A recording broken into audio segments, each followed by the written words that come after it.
Good afternoon, everyone. Thank you for, first of all, to QuantMinds to invite me to present this topic today. Sorry for my broken English, but as you can tell, I'm Italian.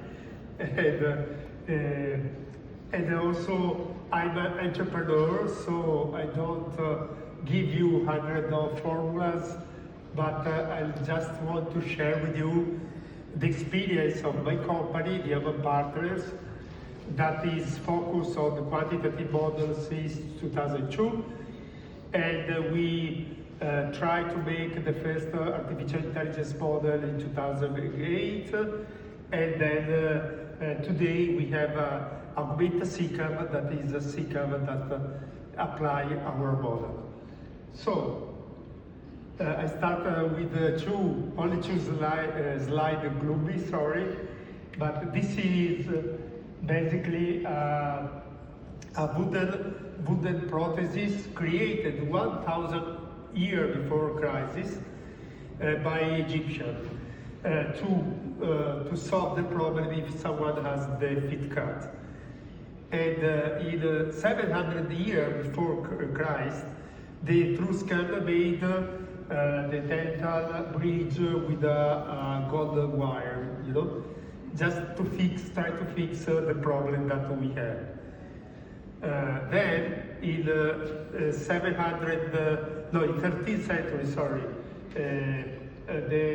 in Florence they created the first spectacle that now we are used to use a lot of the glasses to improve our seeing. In 2009, the Swimming Federation banned basically the LZR racing suit because it was basically a technical doping that because it let improve the performance too much of the swimmer. And then in 2012, Pistorius reached the 400-meter final for the able-bodied athletes, creating some demand if he was advantaged by the prosthesis or not. So nowadays we are trying to go over and exceed the human ability, try to fly, try to improve our knowledge through the collective intelligence that allow us to know everything in just a few clicks, and or understand more about what we have in front of us with augmented reality, or even with a chip in the brain that actually Musk with the Neuralink has inserted, I suppose 1 year ago, more or less, to let the brain give instruction to a computer, to a machine.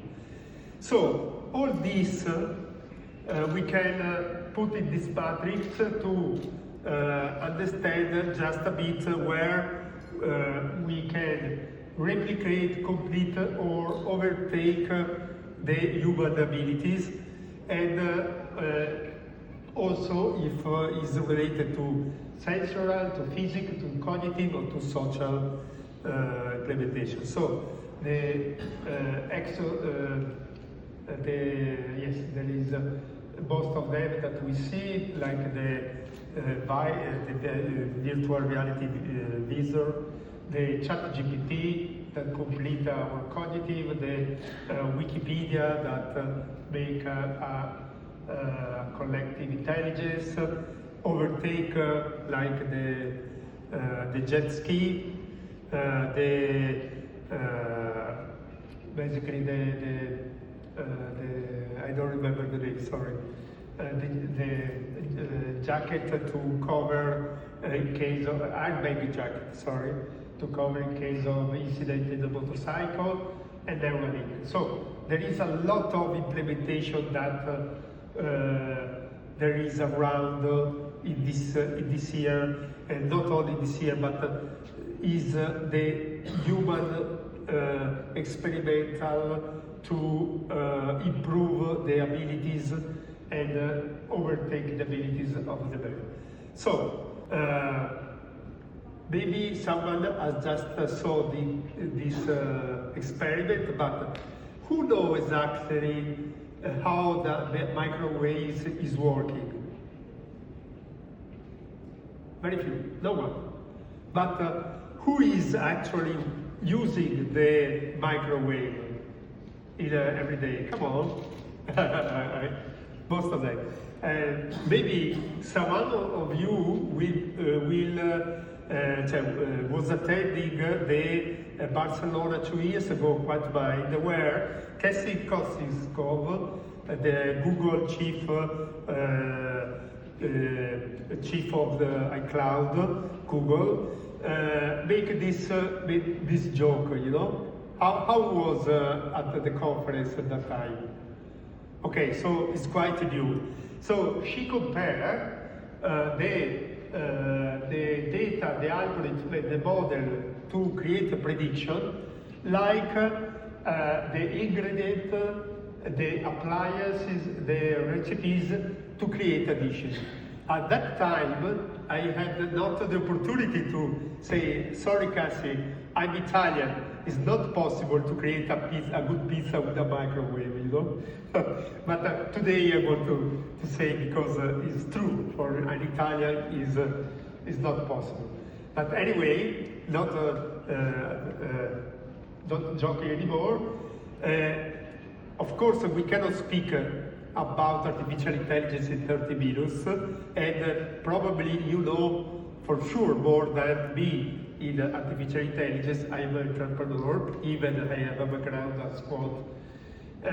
You know that there is supervised, unsupervised, and reinforced learning. You know, so I just want to provide you some experience that we had with our company, Diaman Partners, in the previous year. So in 2008, we worked with a supervised learning model to create basically two indexes.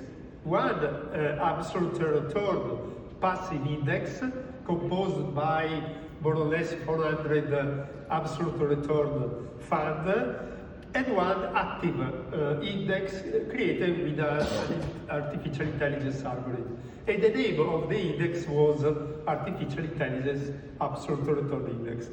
And the passive one was basically an equally weighted simple model for creating the passive index, and the artificial intelligence try to select the best 24 absolute return fund in the universe of 400 absolute return fund.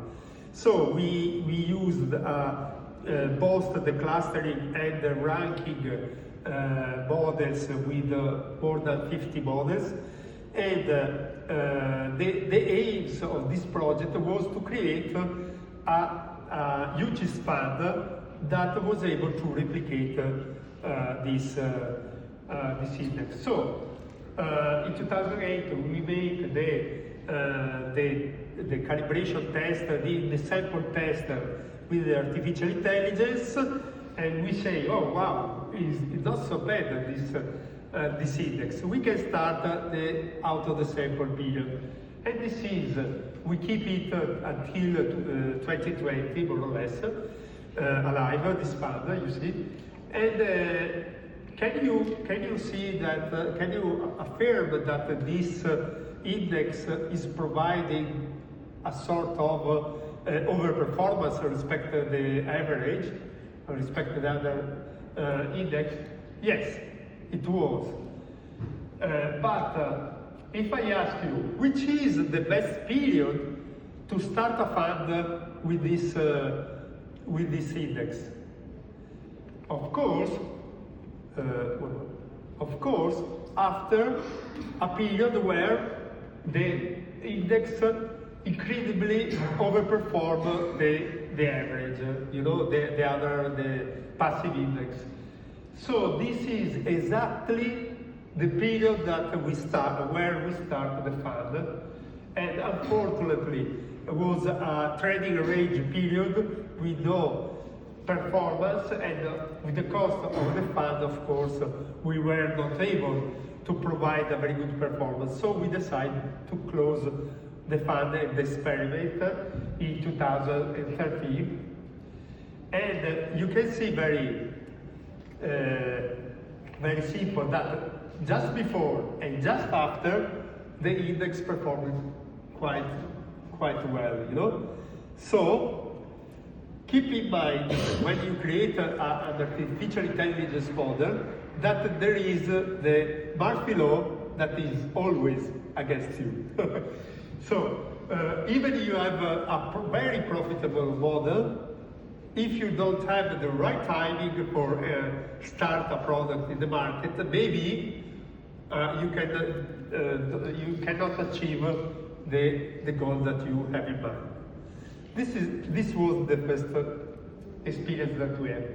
But in 2011, when we have created the index and the index were overperforming the market, we decided also to invest with a university in Italy and also with a dedicated PhD to try a deep learning model, so a reinforcement learning model.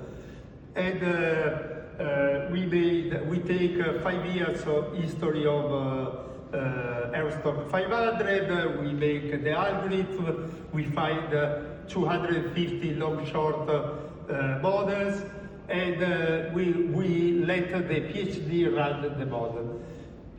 But unfortunately, after almost 1 year of work, they worked. Our mistake was not to sit in front of the PhD and work together. But after 1 year, basically, the best result was just 12 signals in 5 years. But how is possible if we have tried to have a model that has a frequency of 1 minute? Has no sense to have just 12 signals. Probably with a moving average, we can do better than this, you know. So the other teaching that we had is that the knowledge without the experience is useless. If the people that are working in the algorithm has not also experience about how the market is working, basically it's very difficult to find a very good work. And so we, as you know, we say, okay, now we understand the principle of parsimony. I believe that you have saw this chart is basically in any textbook in the university, no? That basically means that if I have a spline and I make just a simple regression, I underfitting this, so basically there is a big error between the linear regression and the spline. But if we make a polynomial model to try to fit perfectly the spline, we will fit. But of course, this polynomial model that we find has no prediction power, of course. So the theory is that we need to find just a mix between complexity and too much parameter for the overfitting. But in this year, the world changes, you know. We pass from the OLS, basically linear regression, to ChatGPT just basically 50 years. And nowadays, ChatGPT 4 is able to manage 1.3 trillion of parameters. That if we think that the human brain has more or less 10 trillion of neurons, and we are using between 10 and 20% of our brain, probably the ChatGPT is not so far from the human intelligence. We discovered a very interesting paper by Michael Belkin that say that basically if we overparameterize the model, we go over the classical regime, and basically we are also able to have a lower error respect the classical quantitative model that we were used to manage. So this is very interesting because nowadays with the potential of the computer power and the new algorithm, basically we are able to improve the model that we had before, also neural network, the first neural network models. So I just want to give you a brief experience that we had. Making the backtest since 2002, we have a lot of experience in this, and we saw that most of the people, even PhD, sometimes forgot that basically the market is not free. If I want to purchase or sell a stock, I have to pay a fee, you know?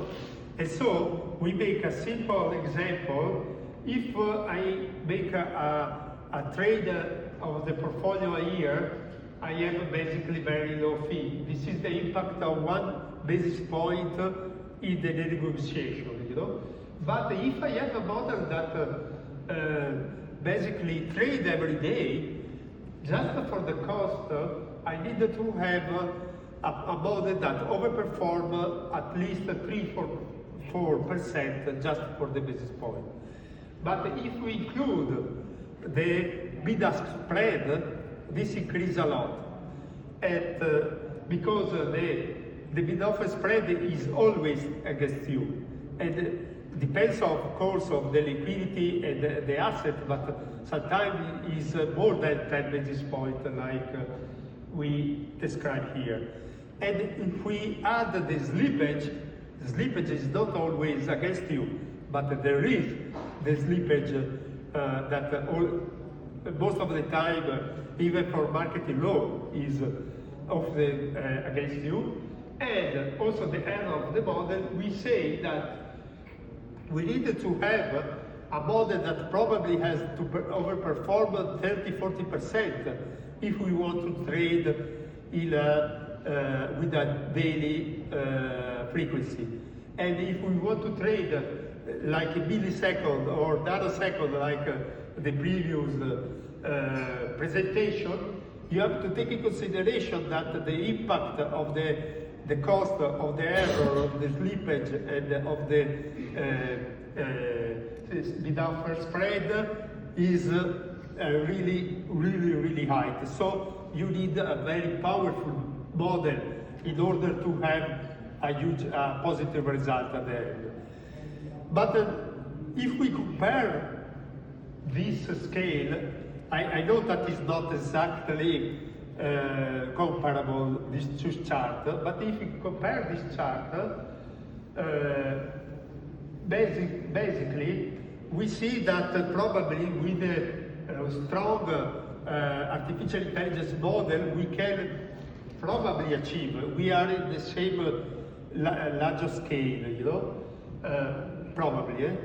But we can also understand that based on the frequency, we need a sophisticated model. So if we are running a lazy portfolio model with a 6-month or yearly frequency, we don't need artificial intelligence at all.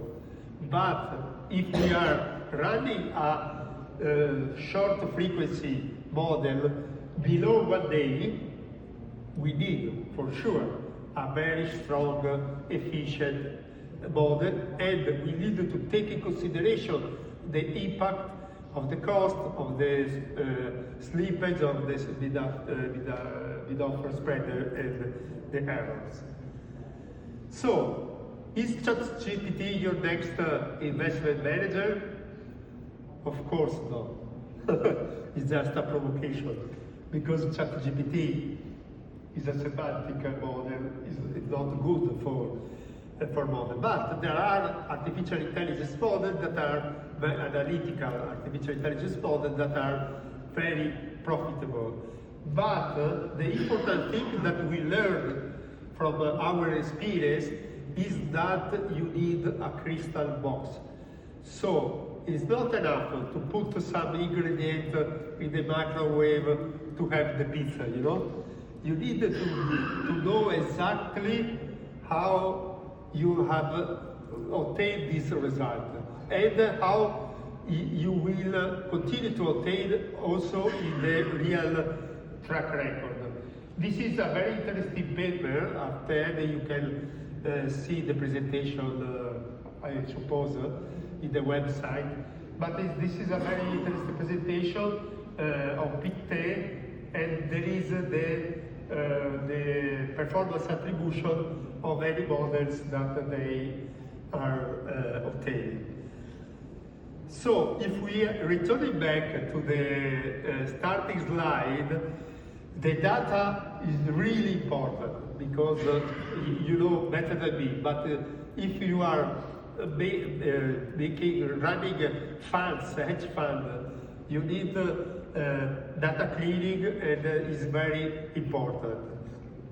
The AI model is also important, but is more important the experience of the guys that are managing this model, because if they have never traded in the market, if they have never understand the dynamics of the market, probably the artificial intelligence will run well only in the paper, not in the real market. But the most important thing is the human experience to set up the investment policies, the investment rules, the limitation, the threshold, and so on. Because this is like the recipient in the dishes. If you don't follow exactly the sequence, you don't have a good result, you know. So also the human experience is very important to obtain a good prediction for making money in the market. And of course, it's important also to taste the pizza. I mean, to check the result and go and monitor the performance of your model, and as I mentioned, have a crystal box. So basically, for our point of view, augmented intelligence, that is the interaction between the artificial intelligence and the human experience, is really important to achieve a very good result.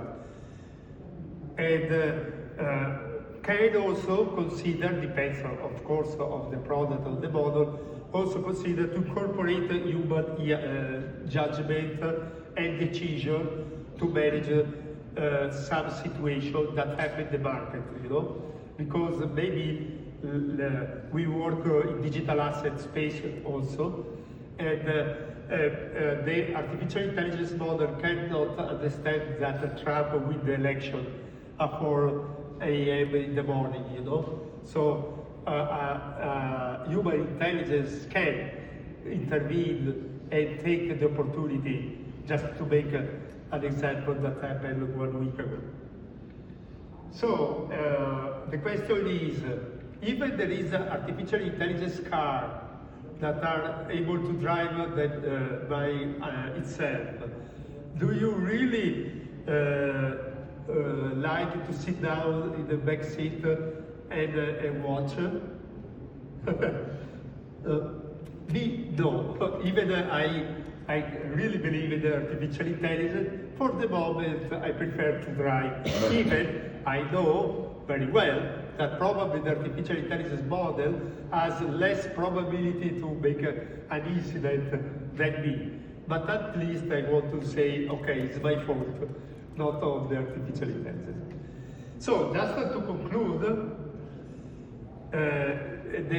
the humanity has always tried to improve the performance, and the new technologies are accelerating a lot this process, thanks to internet, thanks to the computer power, thanks to artificial intelligence, and but artificial intelligence is not enough to attain a very good performance if you are talking about investment fund or investment strategy.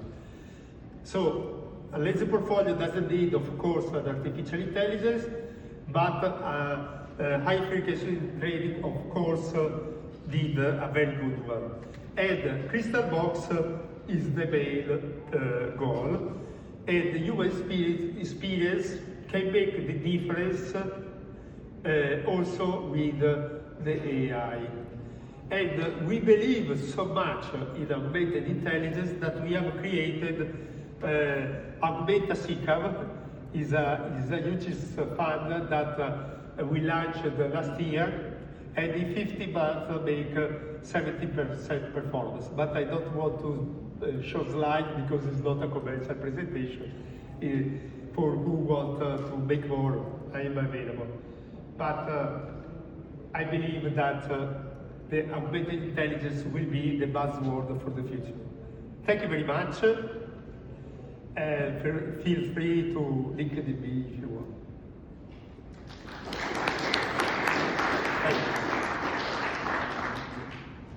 Yeah, do ask questions, yeah, if you have questions.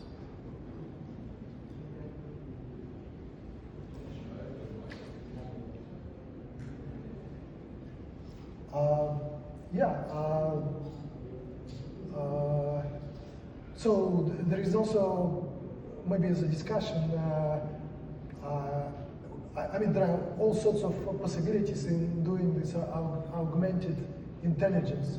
From let's say, each time we are in some kind of augmented intelligence. So you don't believe in the full artificial intelligence where, I mean, there are algorithmic robots who just trade all the time, especially in HFT.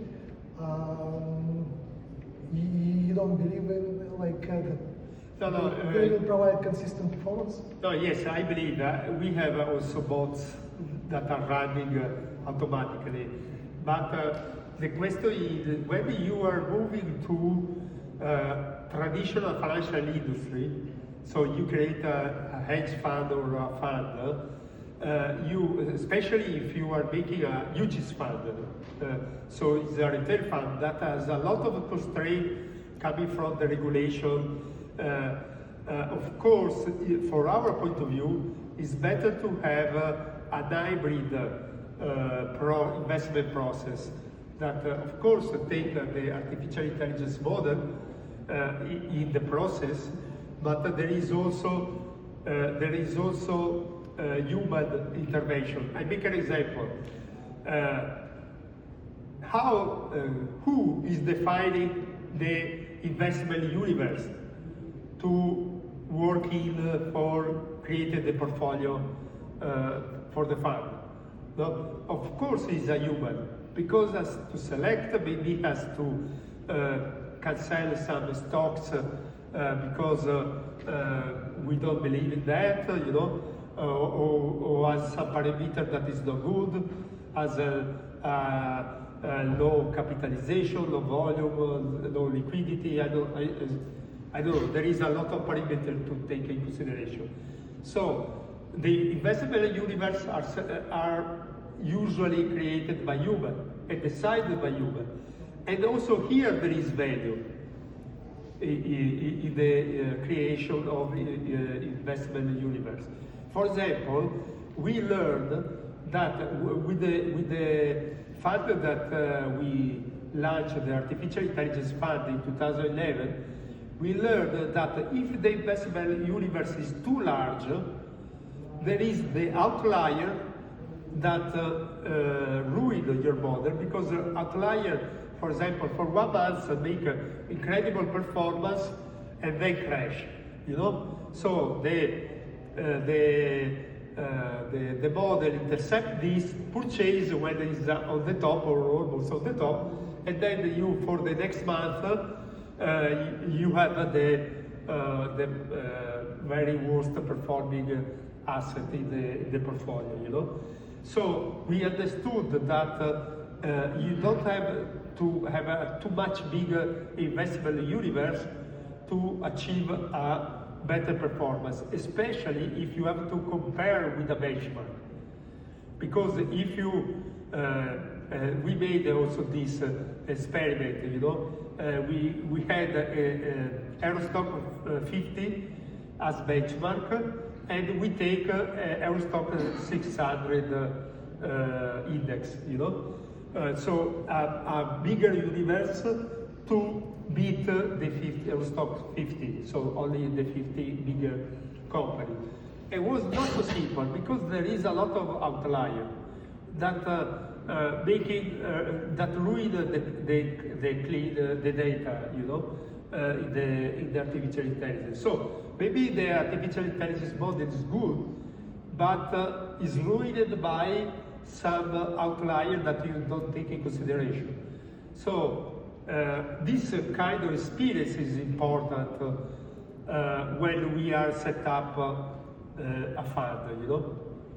If you have just to make a paper, it's simple. But if you have to translate what we learned and we showed before, even if we have a strong model, we believe in the model, blah blah blah, something can go wrong, you know. And if you don't have analyzed all the variable, and the human can analyze probably better than a machine until now, maybe it's difficult to achieve a very good performance. Yeah, makes sense. I guess life is always wider or bigger than just you know, computer trading in the markets. Yeah. Any more questions? Yeah. Thanks very much for your presentation, Daniel. So I agree with you that it's important to have an understanding of the economic processes generating data if you're going to be deploying complex models to trade. So, but can these models themselves learn those processes and then incorporate the learning into their strategies? Yes, can, but the value that the human can add, I don't know who is familiar with crypto, but crypto in 2022 has the collapse of FTX, that was the second largest exchange, you know, and we were running a hedge fund in Cayman with totally quantitative, you know. But when the FTX was clear that it was almost defaulted, we sold the token in arbitrarian action by the portfolio manager, because we saw too much risk, and the artificial intelligence cannot predict this kind of risk, you know. And we sold the token at 18, and after 2 days was 2, and then we go to 0, basically, you know. So this kind of situation at the moment can be visible only by human, from my point of view. And if we don't have the intervention of the portfolio manager, probably we lost all the value that we had in the token. Selling at 18 prevent us to have a big loss in this. Was the 2% of the fund, so not a big loss. But anyway, this kind of things, I mean, is important, you know. So when you drive the car with the cruise control, most of the time the cruise control can drive for you, you know. If you have a good car, you can experience this. But you always keep attention with the car behind you if someone arrives from the left or from the right, you know. So yes, the artificial intelligence has proved that has very good qualities, but from my point of view, it's very important what I say. Who created the artificial intelligence model, who are monitoring the artificial intelligence model, and eventually someone that overlook what's happened in the market. This is, from my point of view, augmented intelligence.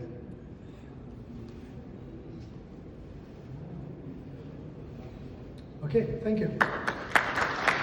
Thank you. Yeah, we have a break now for 30 minutes and we resume at 15:50.